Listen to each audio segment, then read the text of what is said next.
Nahdlatul Ulama atau NU dianggap mengkhianat Islam dan membantu Republik Indonesia yang dianggap kafir. Mereka menghukum warga yang tidak sepakat dengan Darul Islam. Mereka ditugaskan untuk membunuh paling sedikit 1 orang warga dan membakar paling sedikit 5 bangunan yang didirikan pemerintahan Republik Indonesia dalam waktu 2 minggu.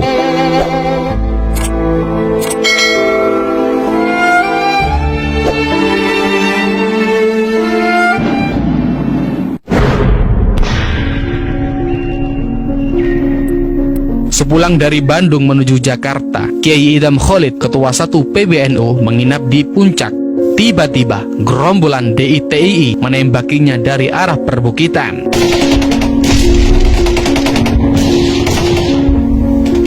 Dia tiarap di kolong ranjang.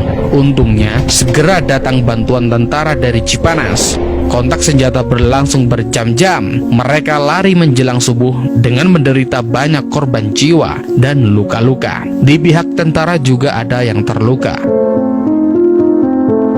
Bukan hanya itu, kekejaman penggagas Darul Islam ini juga dialami Kiai Idham Khalid ketika naik kereta api menuju Jawa Timur. Beliau ditembaki gerombolan DITII antara Gambir dan Pegangsaan. Beruntung, peluru hanya mengenai ujung kopiah ajudannya. Sasaran tembakan pastilah saya, menteri yang mengurusi keamanan. Begitulah kata Kiai Idham Khalid dalam buku Tanggung Jawab Politik NU dalam Sejarah. Dari tanggal 24 Maret 1956 hingga 9 April 1957, Kiai Idham Khalid menjabat sebagai Wakil Perdana Menteri merangkap Kepala Badan Keamanan. Kata Kiai Idham Khalid dalam buku Tanggung Jawab Politik NU dalam Sejarah, tugas saya yang paling berat adalah menghadapi gerombolan yang membawa dalil-dalil agama Islam, yaitu Darul Islam Kartosuryo di Jawa Barat, Ibnu Hajar di Kalimantan Selatan, Kahar Muzakar di Sulawesi Selatan, dan Tengku Daud Beuruh di Aceh. Menurut Kiai Idham Khalid, DITII, sang penggagas Darul Islam ini merugikan umat Islam. Banyak umat Islam yang menjadi korban kekejaman mereka.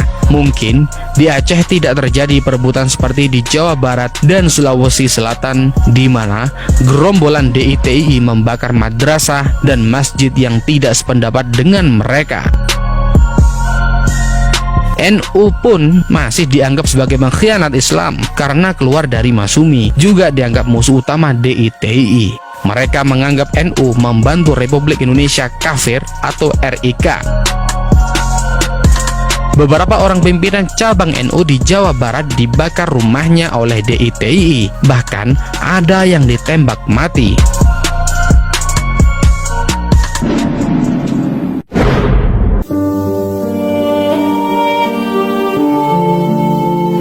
Sejarawan Cornelis van Dyk mengungkapkan bahwa pada bulan Juli 1953, DITII melancarkan aksi serentak. Komandan DITII di Ciamis Selatan, Ucet Effendi, memerintahkan pasukannya meningkatkan aksi untuk mengacaukan musuh. Mereka melakukan tindakan apapun untuk membuat kekacauan. Kata sejarawan van Dyk dalam buku Darul Islam, sebuah pemberontakan, Angkatan Kepolisian Negara Islam milik DITII ditugaskan untuk menghukum warga yang tidak sepakat dengan Darul Islam. Mereka ditugaskan untuk membunuh paling sedikit 1 warga dan membakar paling sedikit 5 bangunan yang didirikan oleh pemerintahan Republik Indonesia dalam waktu 2 minggu. Ancamannya, bila ada anggota yang gagal melakukan aksi ini, akan dituntut secara hukum.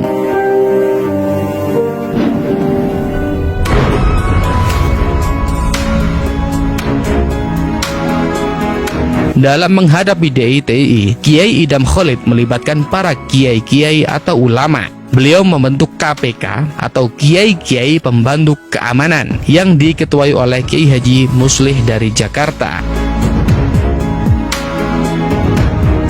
Anggotanya ditunjuk 1 orang dari masing-masing wilayah di mana terdapat pula DITII. Khusus untuk Jawa Barat sebagai daerah yang paling luas dikuasai DITII, KPK menunjuk 2 orang wakil, yaitu Kiai Haji Dimyati dan Muhammad Marsid.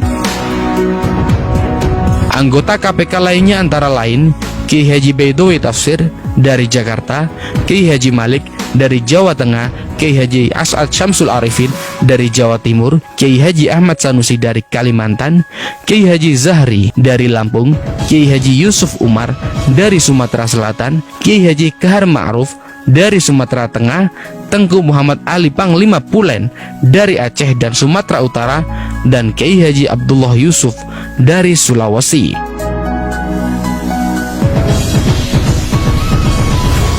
Mereka dengan sungguh-sungguh melaksanakan panggilan kewajibannya sebagai seorang Islam dan warga negara untuk berbicara dengan rakyat tentang kesadaran mematuhi ajaran agama dan hidup bernegara.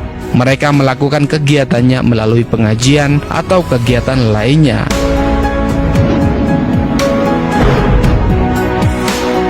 Panglima-panglima militer di daerah tersebut gembira dengan adanya KPK.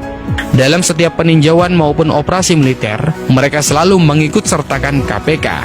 Di daerah yang berhasil dikuasai, sang kiai memberikan ceramah kepada rakyat. Mereka juga memberikan penyadaran, memberikan nasihat kepada anggota gerombolan DITI yang menyerah. Mereka sama sekali tidak diganjar dengan nilai penghasilan tertentu.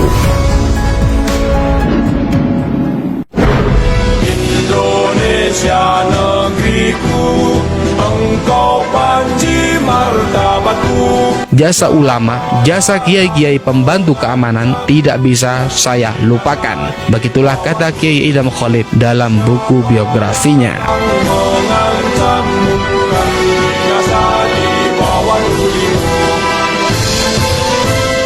Itulah kekejaman dan teror DITI terhadap NU. Bagaimana Anda memaknai peristiwa ini? Salam mata hati pemuda, salam jas merah. Ya Allah,